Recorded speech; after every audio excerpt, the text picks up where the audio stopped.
নারী সম্মেলনে এবং তাদের যেই শোভাযাত্রা মিছিল সেখানের কয়েকটি স্লোগান, আমরা সবাই বেশ্যা বুঝি নেব হিস্যা, আমি আদিবাসী ট্রান্স নারীবাদী, পাহাড় থেকে সেনা শাসন হটাও, আমার সোনার বাংলায় মৌলবাদের ঠাঁই নাই, আমার সোনার বাংলায় রাজাকারের ঠাঁই নেই, ইত্যাদি ইত্যাদি।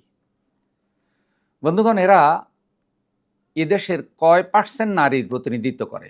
কোটি কোটি যে আমাদের মা বোনেরা আছে, তাদের কি কেউ কি নিয়োগ দিয়েছে নারীর সম অধিকার প্রতিষ্ঠা করার জন্য? এরা যে নিজেদেরকেই নিজেরা বেশ্যা বলল, এদের কথা অনুযায়ী এরা ঠিকই বলেছে, কারণ এদের পোশাক আশাক বেশভূষা এবং এদের আচার আচরণ, এদের বক্তৃতা, এদের ভাবসা বেশ্যার মতোই। যারা আমাদের দেশের সত্যিকারে নারী, যারা আমাদের দেশের সত্যিকারে মা বোন, আমাদের চাচি, আমাদের খালাম্মা, আমাদের পুপি, আমাদের জেঠি, তাদের চরিত্রের সাথে এদের চরিত্রের কোনো মিল নাই। এরা কি হিস্যা বুঝে নিতে চায়? বেশ্যার আবার হিস্যা কি?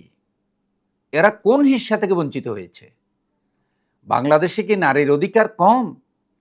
আমাদের দেশের লম্বা সময় প্রধানমন্ত্রী নারী, সংসদে বিরোধী দলীয় নেত্রী নারী, এবং এই দেশের প্রশাসনের বড় বড় পদে নারী, নারী উকিল, নারী ব্যারিস্টার, নারী ডিসি, নারী এসপি, নারী সেনাবাহিনী, নারী পুলিশ, নারী মেম্বার, নারী চেয়ারম্যান, নারী শিক্ষিত, নারী ডাক্তার, নারী অর্থনীতিবিদ, নারী ফুটবল খেলে, নারী ক্রিকেট খেলে, হাডুডু খেলে। এদেশে নারীদের কি হিস্যা এরা আবার বুঝে নিতে চায়? কোথায় কি সমস্যা হয়েছে এদের? বন্ধুগণ, এরা দেশকে অস্থিতিশীল করতে চায়। ট্রান্সজেন্ডার এটা কোন দেশের কর্মসূচি? এরা সমকামিতা আনতে চায় দেশে। মেয়ে মেয়েকে বিয়ে করবে, ছেলে ছেলেকে বিয়ে করবে। আল্লাহ যে নারী পুরুষ বানিয়েছে এরা সেটাই বিশ্বাসী না। এরা যে ট্রান্সজেন্ডার বলে, একজন মেয়ে হইয়া নিজেকে মনে করবে ছেলে, বাস বলা হবে যেহেতু তুমি নিজেকে ছেলে মনে করেছো তুমি ছেলেই, আসলে কিন্তু সে মেয়ে।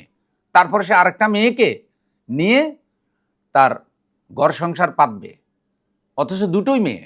কিন্তু একটা মেয়ে নিজেকে মনে করতেছে আমি ছেলে, আবার দুটোই ছেলে, কিন্তু এর মধ্যে একটা ছেলে মনে করতেছে সে মেয়ে, এবং সে আরেকটা ছেলেকে গ্রহণ করেছে, অথচ দুটোই ছেলে। এই মনে করা, নিজেকে নারী মনে করলেই কি নারী হয়ে যায় কোনো ছেলে? নিজেকে পুরুষ মনে করলেই কি কোনো পুরুষ মেয়ে পুরুষ হয়ে যায়?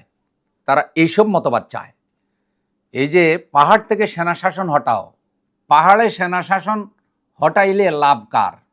বিশ্বের অনেক নাস্তিক এবং সমকামী যে দেশে বাস করে তা হলো পার্শ্ববর্তী দেশ। ওই দেশে ট্রান্সজেন্ডারের অভাব নাই। ওই দেশের স্বার্থ রক্ষার্থে তারা আমাদের দেশের স্বাধীনতা সার্বভৌমত্ব ধ্বংস করতে চায়। তারা পাহাড় থেকে সেনা শাসন হটাতে চায়। তার মানে কি সেখানে তারা বাংলাদেশ থেকে ওটাকে বিচ্ছিন্ন করে দিতে চায়।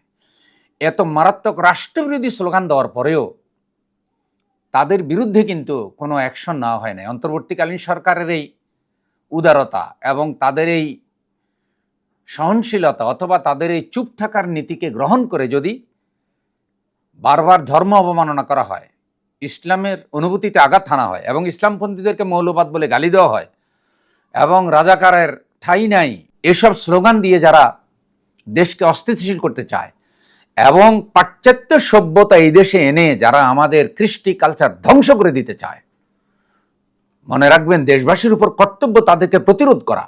শুধু ইসলামপন্থীরা না, শুধু আলেমরা না, দেশের সর্বশ্রেণী, শিক্ষক, পেশাজীবী, সাংবাদিক, শ্রমিক, গার্মেন্টস শ্রমিক, নারী পুরুষ, রাজনীতিবিদ, উকিল, ডাক্তার, এক কথায় সারা দেশের সব মানুষ এদের এইসব রাষ্ট্রবিরোধী, আমাদের কৃষ্টি কালচার বিরোধী, আমাদের সভ্যতা বিরোধী, আমাদের পরিবার প্রথা বিরোধী এইসব ভয়ঙ্কর চিন্তা চেতনা বিরোধী স্লোগান এবং তাদের এই দাবির বিরুদ্ধে রুখে দাঁড়ানো দরকার। আমরা নারীর ন্যায্য অধিকার চাই। আমরা নারী পুরুষে সংঘাত চাই না। তারা নারীকে পুরুষের বিরুদ্ধে, পুরুষকে নারীর বিরুদ্ধে তারা দাঁড় করাই দিয়েছে। স্বামীকে স্ত্রীর বিরুদ্ধে, স্ত্রীকে স্বামীর বিরুদ্ধে তারা উস্কানি দিচ্ছে।